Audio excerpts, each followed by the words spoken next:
Hi friends, आपका स्वागत है। आज से हम हिमाचल प्रदेश जीके शुरू कर रहे हैं हमारे यूट्यूब चैनल पे। और इस कड़ी में आज जो पहला वीडियो जो आज आपके सामने आएगा वो हिमाचल प्रदेश ज्योग्राफी को लेकर है। हालांकि हिमाचल प्रदेश ज्योग्राफी बहुत विस्तृत है, उसे एक वीडियो में, एक क्लास में उसको पूरा कवर करना बहुत मुश्किल है। तो मैं शुरुआत कर रहा हूँ हिमाचल प्रदेश ज्योग्राफी की, जिसमें कि हम दो चीज़ें आज पूरा डिस्कस करने की कोशिश करेंगे, बेसिक्स को समझने की कोशिश करेंगे, जिसमें कि इंट्रोडक्शन और फिजियोग्राफी ऑफ हिमाचल प्रदेश होगा। और आने वाले 3-4 वीडियो में जो हिमाचल प्रदेश की इंटायर ज्योग्राफी है वो हमारी पूरी कंप्लीट हो जाएगी। बहुत सारे स्टूडेंट्स की रिक्वेस्ट आ रही थी बार बार कि सर अभी लॉकडाउन चल रहा है, हम जो तैयारी घर पे कर रहे हैं, आने वाला जो एग्ज़ाम है स्टेट के, हमें बहुत कन्फ्यूज़न है कि कैसे हम आगे तैयारी करें। तो उन बातों को ध्यान में रखते हुए हमने हिमाचल प्रदेश जीके की शुरुआत की। तो ये जो हमारे वीडियोस होंगे, नॉट ओनली केवल जो प्रिलिमिनरी की तैयारी कर रहे हैं, बल्कि जो मेंस और इंटरव्यू भी जिनको आगे जाके देना है, उनके लिए भी हेल्पफुल होने वाले हैं। तो यदि आप कुछ और भी चाहते हैं जीके के दूसरे सेक्शंस पे कि हम कुछ शुरुआत करें, तो आप कमेंट बॉक्स में जाके ज़रूर कमेंट करें। और ये समय ऐसा चल रहा है इस समय कि कोरोना वायरस के कारण पूरी दुनिया त्रस्त है और सारी एक्टिविटीज़ पूरी लॉकडाउन के कारण ठप पड़ी हुई है। लेकिन मेरा मानना है कि सबसे ख़राब समय ही हमारा सबसे अच्छा समय होता है। तो इसको आप अपनी ज़िंदगी का बहुत ख़राब समय ना मानें, ये बहुत अच्छा समय है उन लोगों के लिए जो कुछ स्पेशली स्टूडेंट्स के लिए जो आगे जाके एग्ज़ाम में बैठना चाहते हैं कि अभी तैयारी करें, क्योंकि बाहर निकलना मुश्किल है, बाहर आप निकल नहीं सकते। तो सही समय कि आप घर पे बैठ के अपनी प्रेपरेशंस हैं उसको राइट ट्रैक पे आगे बढ़ाएं। तैयारी से संबंधित यदि आपके कुछ भी सवाल हैं आप हमसे भी पूछ सकते हैं। आप इस वीडियो के नीचे जो आपका डिस्क्रिप्शन से सारी इन्फॉर्मेशन आपको पूरी मिल जाएगी, और इसके नीचे अगर आप कमेंट बॉक्स में जाके कुछ भी सवाल पूछना चाहें पूछ सकते हैं, ताकि आने वाले समय में यदि आपके कुछ ऐसे सवाल आते हैं एग्ज़ाम को लेकर तो हम उस पर अपनी वीडियोस आपके सामने प्रेजेंट करते रहें। अपने आप को सेफ रखिए, चार्ज रखिए, डिप्रेस्ड होने का बिल्कुल भी समय नहीं है। इस समय कहीं ना कहीं अपने आप से कनेक्ट होने का है, और आपके जो अपने खुद के सपने हैं जो आपके अधूरे रह गए थे, उसके लिए अपने प्रयासों को आप कैसे गति दे सकते हैं उसका समय है। तो तैयारी करते रहिए। आने वाले समय में ये भी कोरोना कभी ना कभी तो ख़त्म होगा ही, तो चीज़ें नॉर्मलाइज होगी। तो जब आपके एग्ज़ाम होंगे तब तक आपकी तैयारी बहुत अच्छे से हो जाए। तो चलिए फिर हिमाचल प्रदेश ज्योग्राफी की शुरुआत करते हैं। तो आज की इस वीडियो में हम दो बातों पे बात करेंगे, एक तो इंट्रोडक्शन ऑफ हिमाचल ज्योग्राफी और दूसरा फिजियोग्राफी ऑफ हिमाचल प्रदेश। तो सबसे पहले तो हम बात करते हैं कि हिमाचल, जिसे आज हम हिमाचल प्रदेश कहते हैं, क्या ये हिमाचल प्रदेश इसका नाम आदिकाल से लेकर था, एंशिएंट इंडिया के टाइम में था, या मेडिवल इंडिया के टाइम में था, या मॉडर्न इंडिया के टाइम में था। तो हिमाचल प्रदेश जो प्रेजेंट नाम हिमाचल प्रदेश का है, हिमाचल प्रदेश का नाम 15 अप्रैल 1948 के बाद इसका नाम हिमाचल प्रदेश हुआ। इससे पहले अंग्रेज़ों ने यहाँ पे रूल किया इस पहाड़ी क्षेत्र में। तो अंग्रेज़ों ने इस पूरे क्षेत्र को दो भागों में बांटा। दो तरह के नाम अंग्रेज़ों ने इस पूरे क्षेत्र को दिए, और सतलुज नदी जो है डिमार्केशन का काम करती थी अंग्रेज़ों के ज़माने में। एक क्षेत्र वाले हिस्से का नाम था शिमला हिल स्टेट, यानी कि उसके शिमला और उसके आसपास की जो रियासतें थी उसे अंग्रेज़ों ने नाम दिया शिमला हिल स्टेट। और दूसरी तरफ वाला जो इलाका था उसे अंग्रेज़ों ने नाम दिया पंजाब हिल स्टेट, जिसमें कि कांगड़ा और तमाम उसके समूह की रियासतें आती थी। तो जब हिंदुस्तान को आज़ादी मिली, आज़ादी मिलने के पश्चात रियासतों के विलय का जो क्रम आगे बढ़ रहा था, तो उसी सिलसिले में 26 से 28 जनवरी 1948 की तारीख बहुत हिस्टोरिक है हिमाचल प्रदेश में। बघाट कॉन्फ्रेंस के नाम से कॉन्फ्रेंस होती है सोलन में। बघाट उस समय कहते बघाट रियासत हुआ करती थी, आज के टाइम का प्रेजेंट टाइम का सोलन। बघाट कॉन्फ्रेंस हुई। बघाट कॉन्फ्रेंस के दो बड़े मुद्दे थे। पहला मुद्दा ये था कि जो हम एक प्रोविंस बनाएंगे रियासतों को मर्ज करके, उसमें किन किन क्षेत्रों का हम विलय करेंगे। और दूसरा मुद्दा ये था कि जो प्रोविंस बनेगा उस प्रोविंस का नाम क्या होगा। तो नाम को लेकर जब ये चर्चा शुरू हुई कि क्या नाम होना चाहिए, तो सबसे पहला नाम सामने आया हिमालयन प्रांत। लेकिन इस नाम पर सहमति नहीं बनी। और जो जिस नाम पे सहमति बनी वो नाम था हिमाचल प्रदेश। तो हिमाचल प्रदेश बघाट कॉन्फ्रेंस के बाद ही इस नाम का प्रस्ताव जो था वो गवर्नमेंट ऑफ इंडिया को भेजा गया और फिर 15 अप्रैल 1948 को गवर्नमेंट ऑफ इंडिया की नोटिफिकेशन के द्वारा हिमाचल प्रदेश एग्जिस्टेंस में आया। तो जिसे हम हिमाचल प्रदेश कहते हैं वो 15 अप्रैल 1948 से ही उसका नाम हम हिमाचल प्रदेश के रूप में जानते हैं। और इसके पीछे मैंने आपको बताया कि 26 से 28 जनवरी की जो बघाट कॉन्फ्रेंस है वो एक मुख्य आधार बना। तो यदि हम हिमाचल प्रदेश की ज्योग्राफी देखें जो आज है, इस ज्योग्राफी को डिफाइन होने में भी बहुत समय लगा, क्योंकि 15 अप्रैल 1948 में जो हिमाचल प्रदेश की ज्योग्राफी थी और आज 2020 में जब मैं वीडियो रिकॉर्ड कर रहा हूँ तो जो आज हिमाचल प्रदेश की ज्योग्राफी है बहुत ज़्यादा अंतर है। तो सबसे पहले तो मैं आपको बताऊँ कि जब 15 अप्रैल 1948 को हिमाचल प्रदेश का गठन हुआ तो उस समय हिमाचल प्रदेश का एरिया 27,018 स्क्वायर किलोमीटर था, 27,018 स्क्वायर किलोमीटर। और प्रेजेंट टाइम की बात करें तो हिमाचल प्रदेश का एरिया 55,067 स्क्वायर किलोमीटर है। तो आप देख सकते हैं कि तब का एरिया और आज के एरिया में बहुत अंतर है, यानी कि तब 27,018 स्क्वायर किलोमीटर वाला एक स्टेट आज 55,673 स्क्वायर किलोमीटर वाला एक बड़ा स्टेट बन गया। तो यानी कि जो ज्योग्राफी 1948 में हिमाचल प्रदेश की थी उस ज्योग्राफी में एडिशन होता गया समय के साथ, और प्रेजेंट टाइम में हिमाचल प्रदेश को जो एक स्टेट है 55,673 स्क्वायर किलोमीटर वाला स्टेट है। तो जब हिमाचल प्रदेश की ज्योग्राफी विस्तृत हुई तो बहुत क्षेत्र हिमाचल प्रदेश में विलय हो गए समय के साथ, तो हिमाचल प्रदेश की ज्योग्राफी में नए आयाम जुड़ते चले गए। और वर्तमान में जो हिमाचल प्रदेश का एरिया है 55,673 स्क्वायर किलोमीटर, ये पूरे भारतवर्ष के अगर यदि हम क्षेत्रफल का हिस्सा देखें इसमें तो 1.7% है, 1.7% है। हिमाचल प्रदेश का जो क्षेत्रफल है वो भारत के क्षेत्रफल का 1.7% है। और यदि हम ज्योग्राफिकली देखें हिमाचल प्रदेश को तो पूरा हिमाचल प्रदेश जो है 350 मीटर से लेकर 7,000 मीटर के बीच में ऑल्टीट्यूड यदि हम हिमाचल प्रदेश का देखें तो ये ऑल्टीट्यूड 350 से 7,000 मीटर के बीच में हिमाचल प्रदेश विस्तृत है। और हिमाचल प्रदेश जिसे हम हिमाचल प्रदेश कहते हैं इसका लिटरली मीनिंग हम जानते ही हैं, हिम जमा आंचल, वी ऑल नो। हिम जो कि संस्कृत वर्ड है जिसका अर्थ होता है बर्फ, और आंचल हम जानते हैं कि आंचल का मतलब है कि हिमाचल का मतलब है कि एक बर्फ से ढका हुआ हिस्सा, पूरा क्षेत्र जो कि बेसिकली बर्फ से ढका हुआ है। तो हिमाचल प्रदेश जब 1948 में बना तो 27,018 स्क्वायर किलोमीटर का क्षेत्र था, जो कि वर्तमान में 55,673 स्क्वायर किलोमीटर वाला एक प्रदेश है। और हिमाचल प्रदेश का जो क्षेत्रफल है वर्तमान में वो भारत के क्षेत्रफल का 1.7% है। ज्योग्राफी में सबसे महत्वपूर्ण ये होता है कि उस क्षेत्र के अक्षांश और देशांतर कैसे है, वो क्षेत्र किन अक्षांश और देशांतर में पड़ता है। तो हिमाचल प्रदेश की यदि हम लैटिट्यूड और लॉन्गिट्यूड की बात करें तो हिमाचल प्रदेश का latitude 30 degree 22 minute to 33 degree 12 minute के मध्य में, और यहाँ का जो लॉन्गिट्यूड हम देखें तो 75 degree 47 minutes to 79 degree 4 minute के बीच में है। लैटिट्यूड और लॉन्गिट्यूड किसी क्षेत्र की ज्योग्राफी को डिफाइन करने के लिए, तय करने के लिए बहुत महत्वपूर्ण होता है। हम जरा थोड़ा सा समझने की कोशिश करते हैं। तो जैसे हम देखते हैं कि लैटिट्यूड हिमाचल प्रदेश का 30 डिग्री 22 मिनट से 33 डिग्री 12 मिनट के बीच में है।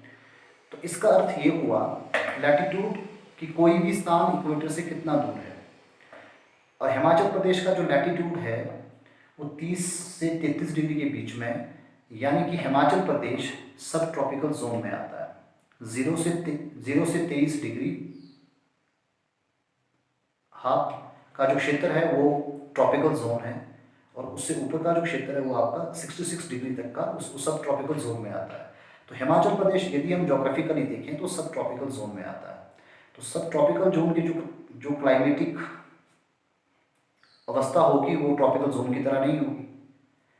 तो हिमाचल प्रदेश सब ट्रॉपिकल जोन में है, सूरज की किरणें सीधी नहीं पड़ती, रेनफॉल में भी हमें वेरिएशन दिखाई देती है, टेम्परेचर भी थोड़ा सा कम दिखाई देगा। तो तमाम तरह की विशेषताएं हिमाचल प्रदेश की ज्योग्राफी में हमें दिखाई देती हैं। एक और फैक्टर है हिमाचल प्रदेश की ज्योग्राफी में जो कि यहाँ का ऑल्टीट्यूड है। एक तो यहाँ का लैटिट्यूड, दूसरा यहाँ का ऑल्टीट्यूड। हम जब हिमाचल प्रदेश का ऑल्टीट्यूड देखते हैं तो 350 से 7000 मीटर के बीच में हिमाचल प्रदेश है।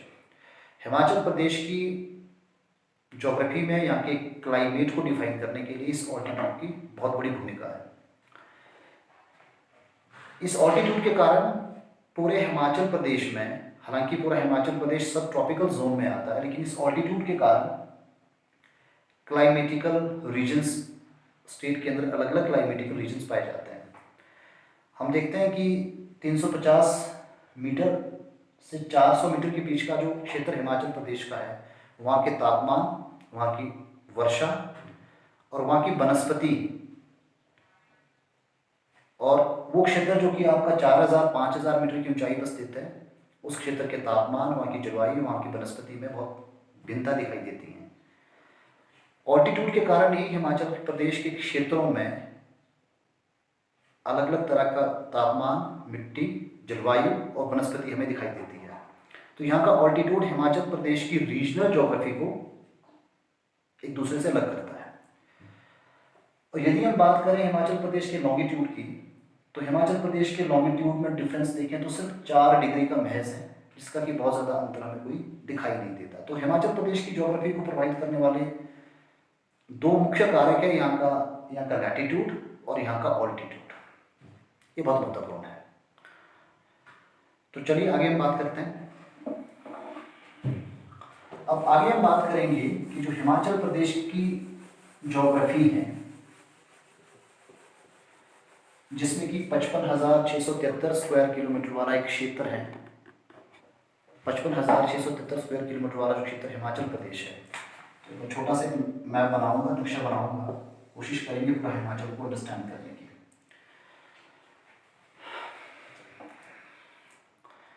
तो हिमाचल प्रदेश का जो क्षेत्र है, यदि हम उसके नॉर्थ, साउथ, ईस्ट और वेस्ट वाले हिस्से को देखें,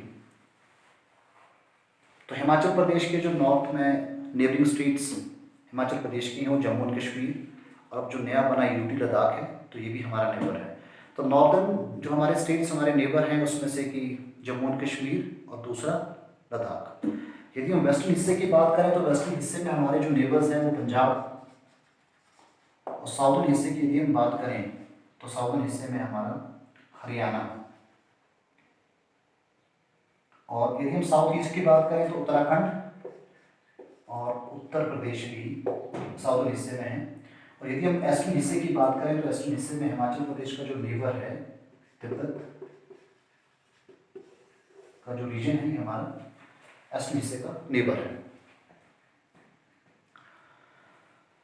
थोड़ा इसको माइन्यूटली समझने की कोशिश करते हैं कि हिमाचल प्रदेश के ऐसे कौन कौन से डिस्ट्रिक्ट्स हैं जो कि नेबरिंग स्टेट्स को टच करते हैं। तो सबसे हम नॉर्थ में चलेंगे, नॉर्थ में देखेंगे तो नॉर्थ में जो मैंने कहा कि जम्मू एंड कश्मीर और आपका लद्दाख रीजन हिमाचल प्रदेश के साथ नॉर्थ में अपना बॉर्डर बनाता है। तो जम्मू और कश्मीर की यदि हम बात करें तो यह चंबा ज़िला है और लाहौल एंड स्पीति डिस्ट्रिक्ट है। तो जम्मू एंड कश्मीर जो रीजन है वो चंबा और लाहौल एंड स्पीति डिस्ट्रिक्ट हिमाचल प्रदेश के उसके साथ बॉर्डर को शेयर करता है। हाल ही में नया बना अभी जो यूटी है लद्दाख, वो भी लाहौल एंड स्पीति के साथ बॉर्डर शेयर करता है। तो जो लद्दाख आपका नॉर्दर्न नेबर है वो हिमाचल प्रदेश के लाहौल एंड स्पीति डिस्ट्रिक्ट के साथ बॉर्डर शेयर करता है। हम ईस्टर्न वाले हिस्से में देखें तो तिब्बत, और तिब्बत जो हिमाचल प्रदेश के डिस्ट्रिक्ट का नेबर है उसमें से किन्नौर किन्नौर ज़िले के साथ तिब्बत का रीजन लगता है, जो कि हालांकि तिब्बत अपने आप को एक इंडिपेंडेंट मुल्क बनाने के लिए लगातार संघर्ष कर रहा है, लेकिन चाइना का हमेशा से मानना रहा है, डिस्प्यूट चल रहा है तिब्बत और चाइना के बीच में। चाइना का हमेशा से मानना रहा है कि जो तिब्बत है वो चीन का ही हिस्सा है, और इस करके तिब्बत वाले इशू को लेकर भारत के साथ भी चाइना का क्राइसिस हमेशा रहे हैं। तो यदि हम बात करें साउथ ईस्ट की तरफ को, तो साउथ ईस्ट में हमारे जो नेबर हैं वो उत्तराखंड है, उत्तर प्रदेश है। और हालांकि उत्तर प्रदेश वाला हिस्सा थोड़ा सा बहुत कम है, और कुछ कुछ किताबों में या कुछ कुछ हम नक्शों में देखें तो इसको नहीं दिखाया गया। हालांकि अगर देखें तो मेजर जो हमारा यहाँ साउथ वेस्टर्न जो नेबर है वो उत्तराखंड ही है। उत्तराखंड की बात करें तो इसके साथ जो हमारे डिस्ट्रिक्ट्स बॉर्डर शेयर करता है उसमें किन्नौर ज़िला, सिरमौर ज़िला और शिमला ज़िला, 3 डिस्ट्रिक्ट जो कि उत्तराखंड के साथ बॉर्डर को शेयर करते हैं। हरियाणा की बात करें तो हरियाणा सिरमौर और सोलन जो ज़िला है हिमाचल प्रदेश के, वो हरियाणा के साथ बॉर्डर को शेयर करते हैं। वेस्टर्न जो हमारा नेबर है वो है पंजाब, और पंजाब के साथ सबसे ज़्यादा डिस्ट्रिक्ट हिमाचल प्रदेश के जो कि बॉर्डर को शेयर करता है। पंजाब के साथ हम देखें तो कांगड़ा, ऊना और बिलासपुर, सोलन, ये सारे डिस्ट्रिक्ट्स हैं जो कि पंजाब के साथ हिमाचल प्रदेश के जो डिस्ट्रिक्ट्स हैं जो कि बॉर्डर शेयर करते हैं। तो ये हिमाचल प्रदेश के नेबर हो गए कि जो हिमाचल प्रदेश 55,673 स्क्वायर किलोमीटर वाला जो एक स्टेट है, इन स्टेट से हिमाचल प्रदेश घिरा हुआ है। हिमाचल प्रदेश का जो क्षेत्रफल जो कि 1948 में 27,018 स्क्वायर किलोमीटर था, वो 1966 में ही बढ़कर 55,673 स्क्वायर किलोमीटर हो गया था। जैसा कि हम जानते हैं कि 1948 में 4 हिमाचल प्रदेश के डिस्ट्रिक्ट्स थे। 1954 में बिलासपुर ज़िला हिमाचल प्रदेश में विलय किया गया, और 1966 में हिमाचल प्रदेश में 4 और ज़िले पंजाब से मर्ज किए गए, जिसमें कि शिमला, कांगड़ा, लाहौल स्पीति और कुल्लू ज़िला था। तो 1966 में हिमाचल प्रदेश का जो क्षेत्रफल था वो 55,673 स्क्वायर किलोमीटर हुआ। उसके पश्चात हिमाचल प्रदेश का जो क्षेत्रफल है उसमें वर्तमान तक अभी कोई इजाफा नहीं हुआ। तो हिमाचल प्रदेश का जो कुल क्षेत्रफल आज भी है वो भारत के क्षेत्रफल का 1.7% है, 1.7% है। तो ये तो बात हो गई हिमाचल प्रदेश की जनरल इंट्रोडक्शन की। अब हम जरा अगले हिस्से में बात करते हैं हिमाचल प्रदेश की फिजियोग्राफी की। फिजियोग्राफिकली ऑल्टीट्यूड के हिसाब से हम हिमाचल प्रदेश को 3 भागों में बांटते हैं, और हम शुरुआत करते हैं नीचे से, यानी कि जो 350 आपका मीटर वाला क्षेत्र है। तो 350 मीटर से 1500 मीटर के बीच का जो क्षेत्र है, जिसे हम शिवालिक क्षेत्र कहते हैं, या हम उसे कहते हैं लोअर हिमालय, भी लोअर हिमालय या शिवालिक क्षेत्र। 1500 मीटर से 4500 मीटर के बीच का जो क्षेत्र है उसे हम कहते हैं मिड हिमालय या लेसर हिमालय। और 4500 मीटर से 7000 मीटर के बीच का जो क्षेत्र है उसे हम कहते हैं ग्रेटर हिमालय, यानी कि महान हिमालय। लेकिन एक और क्लासिफिकेशन भी हो सकता है जो कि कुछ कुछ किताबों में है, ट्रांस हिमालय का। तो ट्रांस हिमालय के क्षेत्र में किन्नौर और लाहौल स्पीति वाला क्षेत्र जो है ट्रांस हिमालय में, उसको हम जोड़ सकते हैं। लेकिन हम ब्रॉडली देखें तो हिमाचल प्रदेश को हम फिजियोग्राफिकली 3 भागों में इसको बांट सकते हैं। शिवालिक जो कि 350 से 1500 मीटर के बीच का क्षेत्र है, मिड हिमालय जो कि 1500 से लेकर 4500 मीटर के बीच का क्षेत्र है, और ग्रेटर हिमालय जो कि 4500 मीटर से लेकर 7000 मीटर की ऊंचाई वाला क्षेत्र है। तो एक एक करके डिस्कस करते हैं सभी क्षेत्रों को। तो सबसे पहले जो शिवालिक है जो कि 350 से 1500 मीटर के बीच का क्षेत्र है। ये जो शिवालिक हैं, इस शिवालिक वाले क्षेत्र में कौन कौन से हिमाचल प्रदेश के हिस्से आते हैं, जरा उसको देखते हैं। तो जो मैं बोर्ड पे मार्क कर रहा हूँ, दाखिल कर रहा हूँ क्षेत्र, एक शिवालिक वाला क्षेत्र है, और हिमाचल प्रदेश का ये सबसे निचला हिस्सा है। इसमें प्रमुखतः जो ज़िले आते हैं, जो आपके डिस्ट्रिक्ट आते हैं, उसमें कांगड़ा का कुछ क्षेत्र, क्योंकि कांगड़ा एंटायर जो पूरा ज़िला है वो शिवालिक से लेकर मिड हिमालय के बीच में, तो आधा क्षेत्र जो है कांगड़ा का वो शिवालिक में है, और कुछ हिस्सा जो कांगड़ा का आता है वो मिड हिमालय में है। ऊना ज़िला इंटायरली पूरा शिवालिक क्षेत्र में ही है। हमीरपुर ज़िला, बिलासपुर ज़िला, मंडी का भी आधा हिस्सा जो मंडी का आता है वो शिवालिक क्षेत्र में ही है। और मंडी अगर हम देखें ज़िला पूरा तो वो शिवालिक क्षेत्र से लेकर मिड हिमालय के बीच में स्थित है। सोलन ज़िला और सिरमौर का भी जो मैक्सिमम पोर्शन है वो आपका शिवालिक में आता है, लेकिन कुछ हिस्सा सिरमौर का जो है इसमें चूड़धार, हम जानते हैं कि सिरमौर की चोटी है वो मिड हिमालय में स्थित है। तो सिरमौर का जो आधा हिस्सा है, जो मेजॉरिटी ऑफ पोर्शन सिरमौर का भी जो आता है वो भी आपका शिवालिक क्षेत्र के अंदर आता है। तो एक बार मैं थोड़ा सा उसको क्रक्स में बताने की कोशिश करूँ तो कांगड़ा का जो निचला क्षेत्र है, ऊना, हमीरपुर, बिलासपुर, मंडी के निचले क्षेत्र, सोलन ज़िला, सिरमौर का निचला क्षेत्र जो आता है ये शिवालिक क्षेत्र में आता है। तो ये सारे ज़िले हैं जो शिवालिक क्षेत्र में आते हैं। शिवालिक एक क्षेत्र है, हिमाचल प्रदेश का निचला क्षेत्र, और यहाँ पे हमें बहुत माउंटेन्स नहीं देखने को मिलते। एक क्षेत्र है कि जो कंपैरेटिवली आपका प्लेन वाला हिस्सा, यहाँ से प्लेन शुरू हो जाता है, जैसे मैदानी हिस्सा शुरू हो जाता है। आपको बात मालूम है कि जहाँ शिवालिक खत्म हो जाता है उसके बाद हमारे नॉर्दर्न प्लेन शुरू हो जाते हैं भारत में, पंजाब हरियाणा वाला हिस्सा शुरू हो जाता है। तो ये ऐसा हिस्सा है कि जहाँ पे हमें माउंटेन्स नहीं दिखाई देते, यहाँ पे हमें धार दिखाई देती हैं, कंपैरेटिवली छोटी हिल्स दिखाई देती हैं, है ना, जो कि आपकी सैंड से बनी हुई हैं। और इसके फॉर्मेशन में बहुत over the period of time जो भी चेंजेस आते रहते हैं समय के साथ। तो शिवालिक को एंशियंट टाइम में इसका जो नाम था, इसका नाम था मानक पर्वत। तो मानक पर्वत शिवालिक को कहते हैं। और शिवालिक का अगर हम लिटरली मीनिंग देखें, जो कि टेक्स्ट बुक्स में अवेलेबल है, जो कि दिया है किताबों में, तो ट्रेसिस ऑफ लॉर्ड शिवा, यानी कि शिव की जटाओं के आकार की घाटियां वाला जो क्षेत्र है वो शिवालिक क्षेत्र आता है। शिवालिक देखें तो हिमाचल प्रदेश का जो फूड ग्रेन की जो आवश्यकताओं को पूरा करता है। यदि हम एग्रीकल्चर जोन देखें तो ये शिवालिक वाला हिस्सा है जिसमें सबसे ज़्यादा हिमाचल प्रदेश में कृषि होती है। और हाईएस्ट इरिगेटेड एरिया हम देखें हिमाचल प्रदेश का तो शिवालिक क्षेत्र ही हमें दिखाई देता है। और सबसे ज़्यादा यदि रेनफॉल की हम बात करें हिमाचल प्रदेश में तो सर्वाधिक बारिश हिमाचल प्रदेश में शिवालिक वाले क्षेत्र में ही होती है। तो ओवरऑल टोटल एग्रीकल्चर के प्रोडक्शन का तकरीबन आपका 70% का जो हिस्सा है, 70% जो टोटल आपका एग्रीकल्चर प्रोडक्शन है वो शिवालिक क्षेत्र से ही आता है।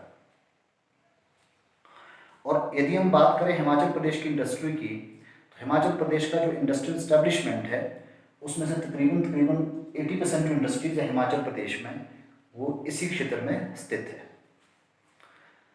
तो शिवालिक क्षेत्र को हम हिमाचल प्रदेश का फूड बाउल भी कह सकते हैं और ये इंडस्ट्रियल हब भी कह सकते हैं हिमाचल प्रदेश में। हालांकि हिमाचल प्रदेश में कंपैरेटिवली इंडस्ट्रियल एस्टेब्लिशमेंट उतना नहीं है जितना कि आपका प्लेन्स में है, मैदानों में है, क्योंकि ये पहाड़ी क्षेत्र है तो यहाँ पे इंडस्ट्रीज को एस्टेब्लिश करना थोड़ा सा मुश्किल है।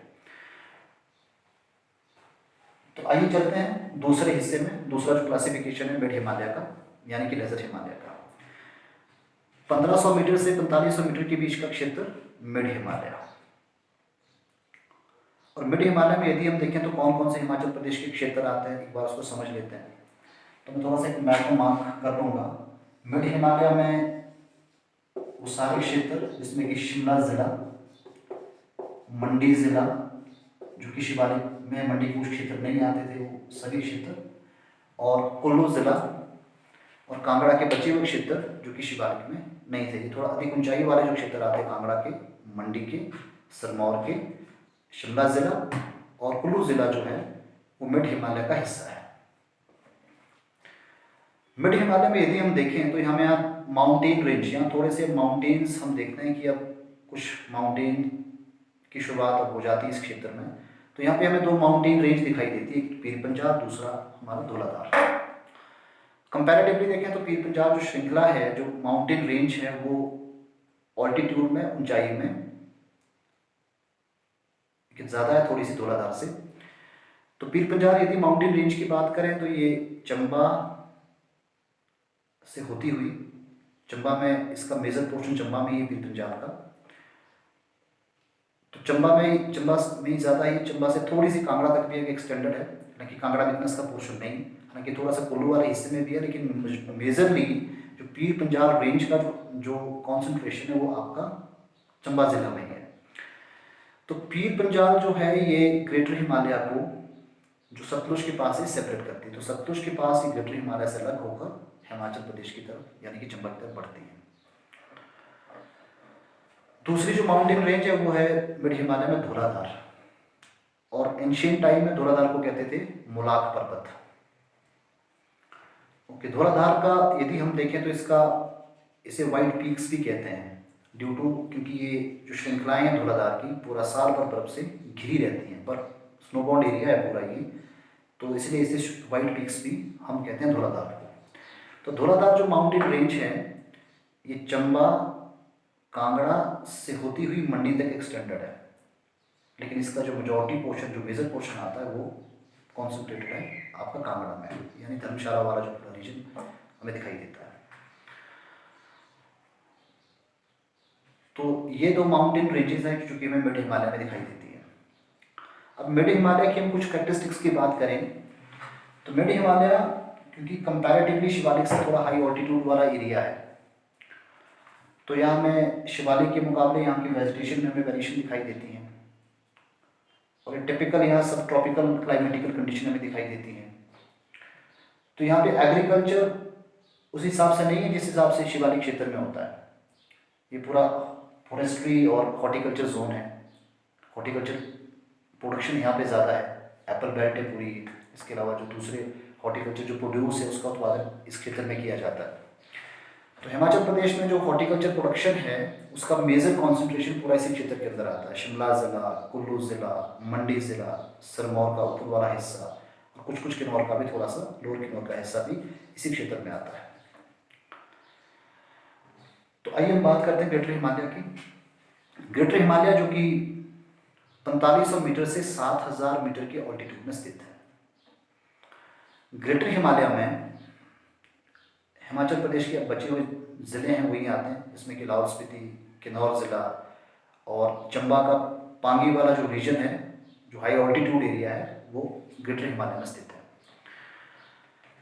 ग्रेटर हिमालय क्योंकि 4500 मीटर से ऊपर का क्षेत्र है, तो ये स्नो लाइन से ऊपर का क्षेत्र है, तो लगभग इस क्षेत्र में जो इसके हाई ऑल्टीट्यूड एरियाज है इस क्षेत्र में वो पूरा साल बर्फ से घिरे रहते हैं, और यहाँ बहुत विभिन्नता में दिखाई देती है हिमाचल प्रदेश के बाकी हिस्सों से। यहाँ के क्लाइमेट में, यहाँ की वेजिटेशन में, यहाँ के सॉइल्स में, ये एरिया अपने आप में अलग ही हो जाता है। हालांकि ये अगर देखिए वेजिटेशन के हिसाब से तो अल्पाइन जोन शुरू हो जाता है। यहाँ पेड़ पौधे उस ऊंचाई तक नहीं होते, यहाँ आमतौर पे ग्रासलैंड्स इस क्षेत्र में हमें दिखाई देते हैं। तो ये तो हो गया हिमाचल प्रदेश का एक फिजियोग्राफिकल डिवीज़न। तो आज के इस वीडियो में इतना ही। अगले वीडियो में हिमाचल प्रदेश ज्योग्राफी के हम दूसरे हिस्से में बात करेंगे, जिसमें हम बात करेंगे हिमाचल प्रदेश की नदियों को, रिवर्स ऑफ हिमाचल प्रदेश। आज के लिए इतना ही। Thank you.